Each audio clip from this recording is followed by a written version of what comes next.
Старият град на Несебър е перлата на Черноморието, но за да се стигне до там от Слънчев бряг, пеша е далеч, с кола е проблем паркирането, а с рейс направо кошмар.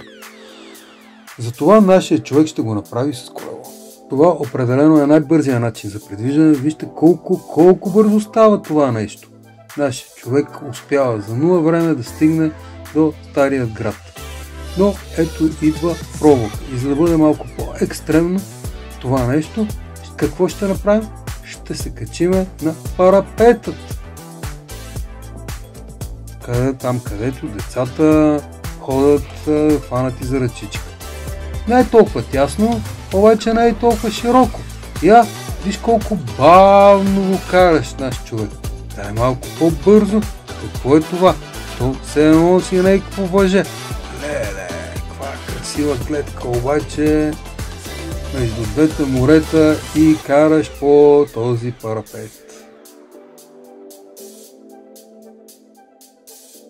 Мелницата е символът на града, рейсовете символ на туризма, а колоездача отпред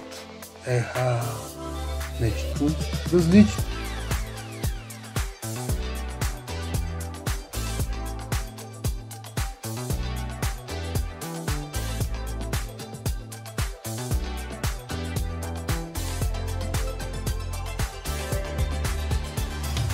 И вече стигаме до края на парапета, влизаме отново в Стария град, но нашия човек днеска не е настроен за археологически открития.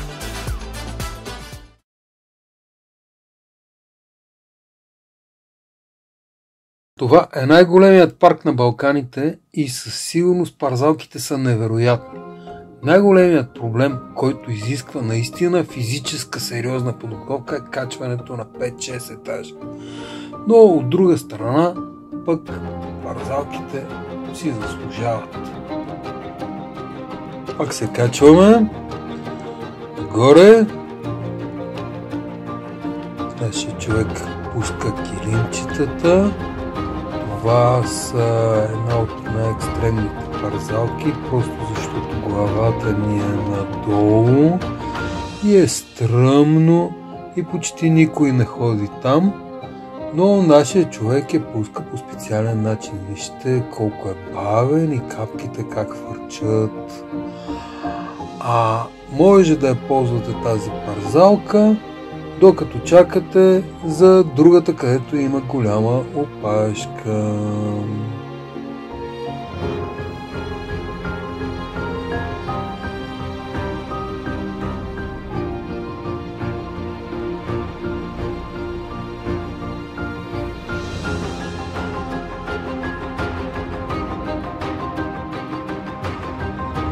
Пак се качваме догоре на високото.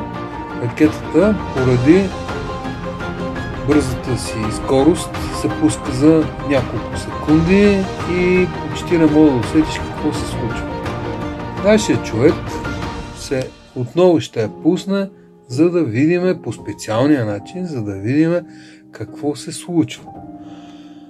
Реално първо пропадаш и усещането е за безвъздушно пространство. След това вече се забавя скоростта, но тези, виждате ли, неща, които свързват тръбите, ръбчетата, поради голямата скорост и заради това, че се пускаш само по гръб, общо взето те дърят.